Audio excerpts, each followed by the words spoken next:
Hi, welcome to my first video. So today I'm going to talk about altars. What are they? Do you need one? And what should you put in it, basically? So an altar is just a space that you block out in your house, a space to meditate, do spell work, rituals, manifest, whatever. It's just a space for you to keep all of your magical stuff laid out.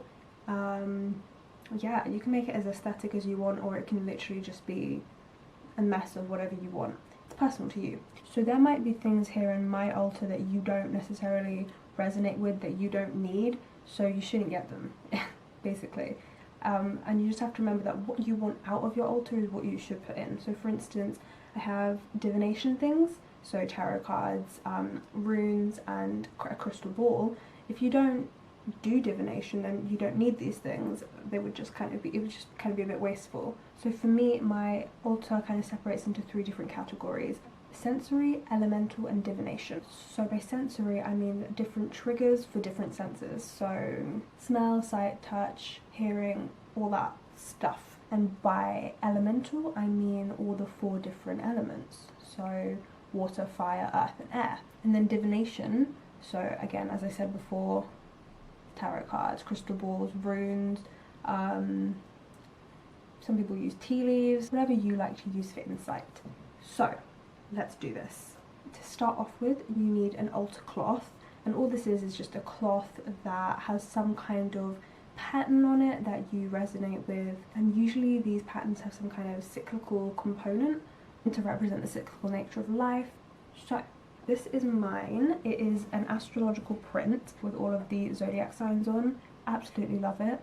And yeah, so from there I have 4 crystals, each laid out in the different directions, but also to represent earth, water, fire, and air. And in the middle you can see I have my crystal ball. So when I'm not using my crystal ball, I put this little cloth over it here. It's just an old tapestry that is a weird size, so you can use a scarf, you can use anything.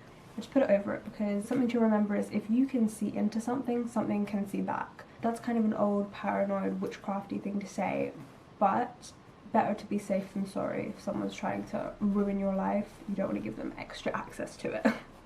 And yeah, as well, crystal balls work as magnifying glasses, and they will set fire to things if you have a super sunny day, so keep it covered. Next I have sage. So I have this little abalone shell that I sell on my website, and this is some black sage, also known as mugwort. It is the best sage I have ever used. I think this is my favourite flavour of sage. I use it to heighten spiritual experiences and intuition, as well as just like I burn it when I'm doing meditation because I feel like it really gets my third eye going. As well, I have this triquetra bowl. It's a really hard word to say. I also sell these on my website, and inside here I just have some desert sage or blue sage and Palo Santo. So I sell both of those on my website. I don't have the black sage in stock right now, but I will get it because I highly recommend it. So desert sage actually smells a lot like weed, so be aware of that when you buy that, but it's amazing for cleansing. I don't really use white sage so much anymore, other than crystal cleaning, because I feel like for aura cleansing, other sages just work a little bit better. So Palo Santo is amazing for trauma and releasing tension and headaches. For me, it makes me so tired. So if you are an insomniac, I highly recommend getting this. It smells quite nice actually. Some sages take a really long time to get used to. I know when I first bought white sage years ago, I did not like the smell. I kind of just powered through because it definitely works. So yeah, so moving on from that, I have this feather that I use for smudging. By that I just mean smoke cleansing. So I use it to just waft the smoke over certain items and myself. It's really, really useful. I sell these on my website as well. Okay, so sage sprays. I just made these a week or 2 ago and they have been game changing. I just bought these glass bottles off of Amazon or eBay, and I filled them with sage water. Now this one here with the white label is for white sage. So all I did was boil some water, put some sage and mix them together, wait for it to cool down and stick it in here. really all there is to it. Now for this bottle right here, this is full of black sage and lavender oil and frankincense oil.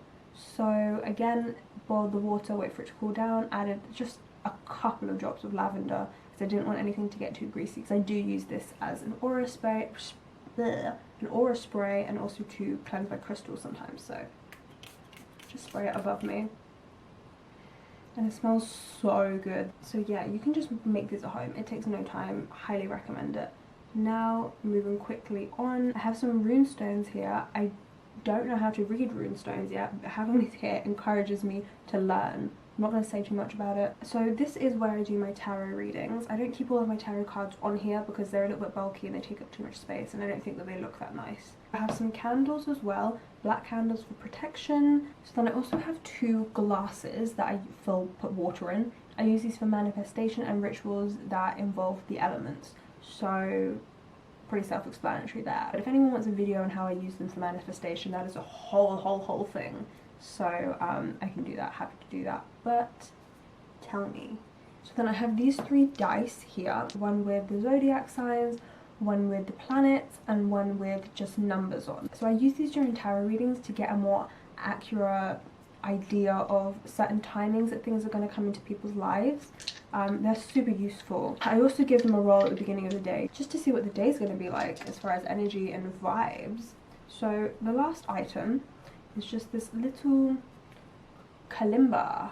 I bought it online. If you've never heard of them before, they're just this really cute, sweet sounding instrument.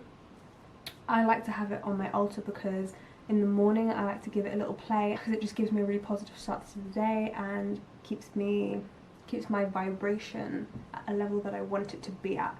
So yeah, as I said before, you really want to personalize your altar.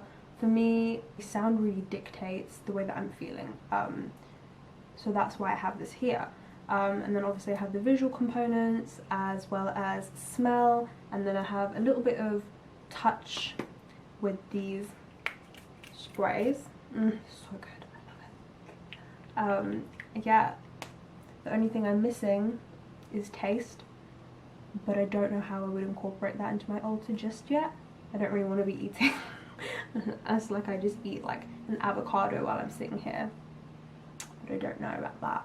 So yeah, that's pretty much it. I think that since I laid out this altar, I've been feeling so much more connected spiritually, and grounded as well. It really helps me stay in the moment. So, you know, you don't need to go extravagant with it. I would say something that's quite important is just having a certain area in your house where you can burn some sage and do some divination, or you hold your crystals, whatever you want, wherever you're at on your life's journey. You do you. So I hope you have a really good day, and let me know what other videos you want to see. I'm new to this, but if you know me, you know that I could talk for England. So most of these products I am selling on my website, so go check it out. And if there's any kind of products that you want me to sell, just ask. Have a good day full of love. And if you haven't today, make sure you smile. Smile right now, because it's good for you and it makes you feel good and it's good for your cheekbones. So, bye.